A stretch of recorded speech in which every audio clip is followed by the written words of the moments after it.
Hei, bine ai venit la The Brain Connector, podcastul unde credem că totul începe în mintea noastră. Eu sunt Octavia Lojniță și azi vreau să arătăm că în comunități rurale, unde se vorbește mai des despre analfabetism decât despre digitalizare, oamenii evoluează și au dorința de a fi la curent cu tehnologia. De aceea am ales Voineasa, o stațiune care a fost cândva perla țării Loviștei, astăzi cu hoteluri de lux rămase în uitare. Dar locul acesta renaște prin forța unor femei ca Ana și Izabela. Invitatele mele de astăzi sunt Ana Maria Mardale, care și-a demonstrat calitățile profesionale ca avocat, antreprenor și femeie viceprimar, și Izabela Tertereanu. Ea este secretar general la primăria din Voineasa și cu adevărat o voce a comunității. Ești gata? Începem! Ana, tu și soțul tău sunteți localnici, dar după studiile universitare erați avocați la Giurgiu și totuși ați lăsat în urmă o viață poate mai bună și v-ați întors la Voineasa. Știu că ai avut și o copilărie în care prea devreme ai devenit și părinte pentru frații tăi mai mici. Spune-mi, te rog, cum te-au influențat toate acestea și cum crezi că a evoluat traseul tău profesional și din acest punct de vedere? Bună seara, în primul rând. Nu știu dacă viața este mai bună sau în orice caz, cred că era mult mai ușoară viața la oraș decât viața la țară. Într-adevăr, a fost un sacrificiu din partea soțului, în primul rând. Ne-am întors în Voineasa ca el să aibă grijă de bunicul lui. Am renunțat la meseria care o aveam la momentul respectiv, deoarece tatăl soțului a fost singur la părinți, soțul iarăși singur la părinți, trebuia să sacrifice cineva pentru ei. Și noi am fost cei care ne-am sacrificat, ne-am întors în Voineasa, au trecut un an, 2, 3, am hotărât să rămânem, să ne construim o casă, o afacere de-a lungul timpului. Deci o poveste care a început ca povestea multora dintre românii care au părinții și rudele în vârstă în comunități rurale, pentru că, da, este o onoare să ai grijă de cei dragi, de familia ta, dar iată care a evoluat într-un mod atât de frumos, pentru că tu ești una dintre puținele femei viceprimari din țara noastră și ai fost una dintre și mai puținele femei candidate la funcția de primar, mai ales în mediul rural. Cum a fost primit programul tău în care ai vorbit despre informatizarea administrației și acces rapid la informații? Cum vezi tu legătura dintre tehnologie și încrederea oamenilor în instituții? Am vorbit despre informatizarea administrației și acces rapid la informație. În primul rând, transparența, digitalizarea proceselor administrative, reducerea birocratiei, elimină suspiciunile legate de favoritisme, în primul rând, sau întârzieri intenționate. Ce să mai spun? Accesul rapid la informație arată cetățeanului că este respectat, în primul rând. Și mai ales într-o comunitate cum este Voineasa, unde avem o pârtie care se extinde, Transalpina, avem o gondolă care a fost funcțională în weekend în perioada verii și un drum care se modernizează. În același timp, tu, Ana, ai propus în programul tău piste pentru biciclete, evenimente locale. Cum crezi tu că pot lega toate aceste inițiative digitalizarea de mediul rural și cum poate fi promovat mai bine turismul local prin aplicații, prin platforme, prin bloguri sau site-uri, astfel încât Voineasa să nu mai fie izolată, ci prezentă pe hartă și turiștii să aibă acces rapid la informația care îi interesează? Într-adevăr, rețelele sociale, în primul rând, TikTok-ul, Facebook-ul, scurte videoclipuri cu gondola, pârtia, interviuri cu localnicii, drone pentru panorame spectaculoase, hashtag-uri dedicate, cum ar fi Descoperă Voineasa sau Voineasa pe hartă, un brand digital coerent, logo, un slogan simplu cu Voineasa, munte, natură, libertate. frumusețe înainte de toate, puncte de informare digitale în localitate, panouri interactive, orice modalitate prin care poți să promovezi zona, frumusețea și tot ce ține de locurile noastre. Și ce teme ar trebui să conțină un astfel de program și cum ar arăta un program local de educație digitală, inclusiv în școli? Crezi tu că ar funcționa mai ales în primărie, în școală, în bibliotecă și cui ar folosi cel mai mult? Cred că tuturor. În primul rând, nouă ca și localnici și în al doilea rând ca promovare. Noi trebuie să ne facem cunoscute locurile, tot ceea ce ține de comunitatea în care trăim. Pentru că avem o țară atât de frumoasă și pentru că locurile din zonă sunt într-adevăr deosebite și prea puțin promovate pe harta României. Da, într-adevăr, așa este. Izabela, nici viața ta nu a fost una ușoară. Ai crescut la Voineasa, ai făcut apoi o facultate și ai rămas aproape de comunitate. Ce te-a motivat să rămâi și să te implici într-o perioadă în care mulți alegeau să plece, pentru că vorbim de acum 25 de ani? Da. Sunt născută și crescută în comuna Voineasa. Pot să mă laud voineșar GBG din părinți din Voineasa și ca să putem rămâne, iubesc această zonă, ca să putem rămâne aici și să vrem să facem ceva, trebuie să stăm. Deci dacă nu stăm aici, nu putem face nimic. Dacă vrem să înflorească zona noastră, trebuie să rămânem. O voință de neclintit, exact cum te-am perceput în tot timpul de când ne cunoaștem. Și tu, ca secretar general, tu ești într-un rol cheie unde legea se întâlnește cu realitatea de fiecare zi. Cum păstrezi echilibrul între omenie și impact?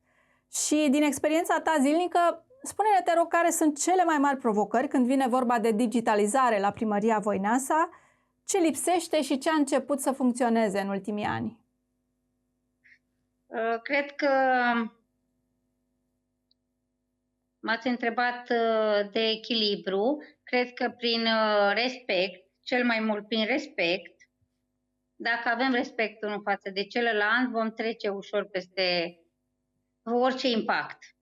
Trebuie un pic de respect. Iar referitor la ce ne lipsește la noi, consider că și îmi doresc panouri de afișaj, tip mesaje digitale, panourile să fie montate pe stâlpi, în stații, lumea să fie informată, să pornească o alertă sau un mesaj urgent. Foarte Dacă am avea util. aceste panouri afișate, totul ar fi ok și mult mai rapid. Vom fi eficienți în rapiditate. Și este realizabil cu siguranță, pentru că genul acesta de panou există în foarte multe zone din România. Și Cred că ne lipsește.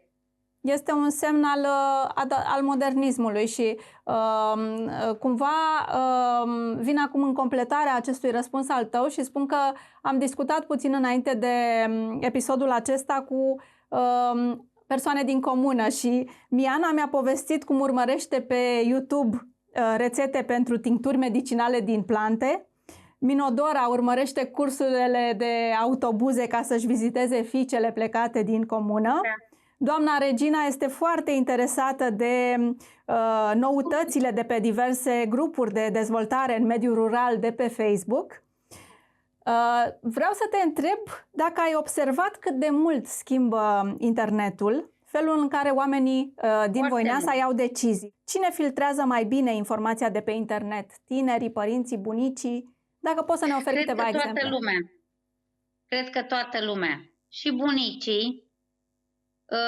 De obicei și noi avem la instituție, avem un Facebook al instituției, orice punem ajunge imediat, deci rapid, bunicii, părinții, toată lumea folosește Facebook și cred că 80% din rețele. Avem acum o serie de întrebări fulger la care o să vă rog pe amândouă, Ana și Izabela, să Răspundeți cu un cuvânt sau poate cu o expresie. Dacă pică internetul timp de 24 de ore, ce faceți prima dată? Citim. O Citim carte, o nu? carte. Reală. O carte. Da. Ne odihnim, citim, găsim diverse modalități de a ne consuma timpul respectiv. Și practic redescoperim viața cu tot ceea ce este ofertant în ea. Fără internet, da. Fără internet. Vremurile de demult. Ce aplicație informatică v-ar plăcea să aveți în primărie? Una vis-a-vis de sesizările cetățenilor. Să-și pună fiecare doleanțele și tot ceea ce îl nemulțumește. Pentru că într-o instituție fiecare cetățean trebuie tratat ca atare. Nimeni nu merge de plăcere, doar de nevoie. Foarte bine spus și inovator, pentru că la nivelul Comisiei Europene chiar există o astfel de aplicație informatică în care cetățenii din Uniunea Europeană pot să își spună doleanțele în scris. Deci, uite, tu ai gândit una și la Voineasa, de ce nu? O aplicație în care să spună nemulțumirile. Cetățenii să scrie nemulțumirile. Sau că nu au fost tratați corespunzător. Foarte cum zice bine Ana, gândit. dar să reușească să scrie ce l-a nemulțumit. Pentru că numai așa poți rezolva. Bun, cine explică cel mai bine aplicațiile informatice în familie? Voi sau copiii voștri, care sunt deja mari? Copiii. Copiii nu neapărat. În aplicațiile digitale, la jocuri, platforme și altele. Ei se pricep mult mai bine decât noi, părinții. Dar și părinții pot să explice când e nevoie de un context, de ce folosesc aplicația, ce riscuri există. Adică trebuie să ne suplinim, ca să vorbim așa.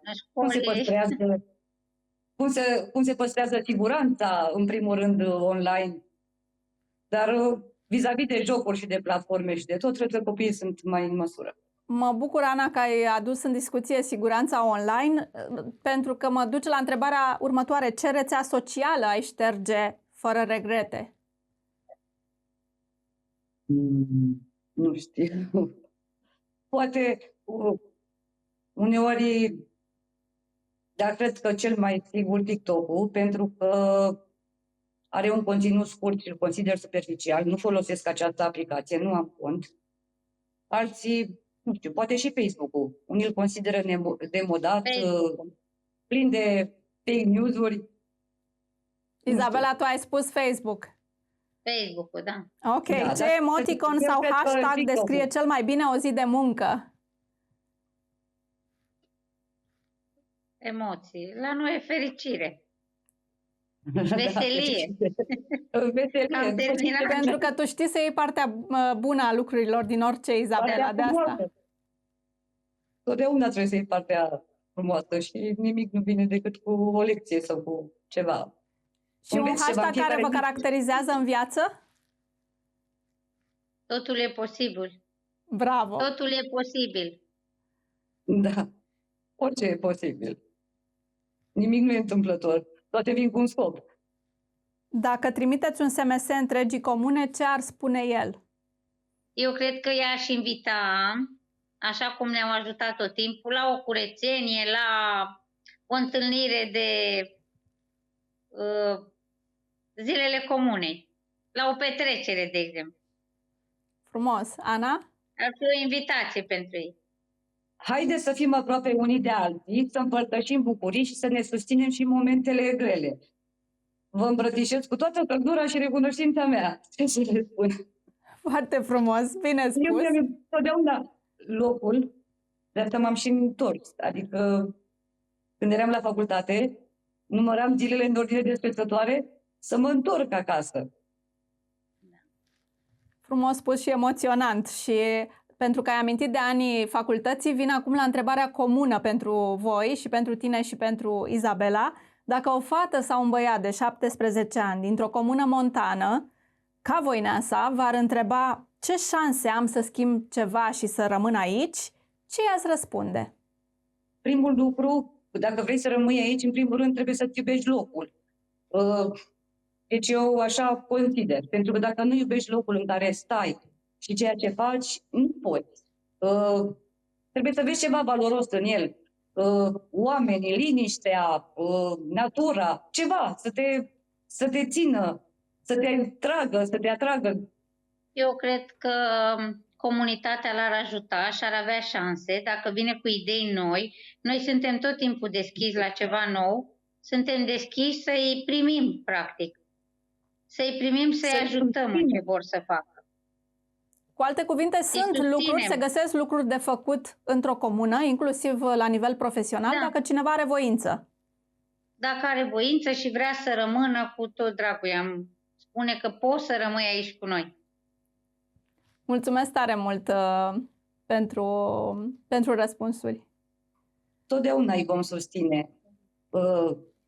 Dacă există în proiecte, există oportunități. Ca femeie, să știți că în mediul rural este mult mai greu decât pentru un bărbat. Și nimic nu poți duce la îndeplinire fără muncă, efort și sacrificiu. Și oricare dintre noi am trăit pe propria piele aceste lucruri. Dacă ne întoarcem la vremurile dinainte.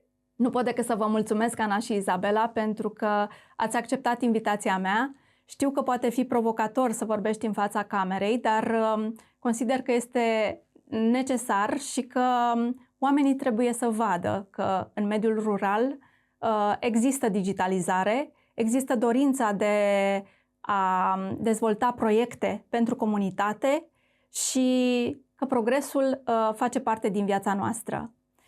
Pentru voi a fost o bucurie să ne revedem la The Brain Connector, în a doua serie de 3 episoade pentru Women for Cyber România. Mie mi s-a amintit azi că nu degeaba cuvântul țară are genul feminin, iar România crește prin forța unor femei ca Ana și Izabela, inclusiv la nivel digital. Vă mulțumesc, pe data viitoare!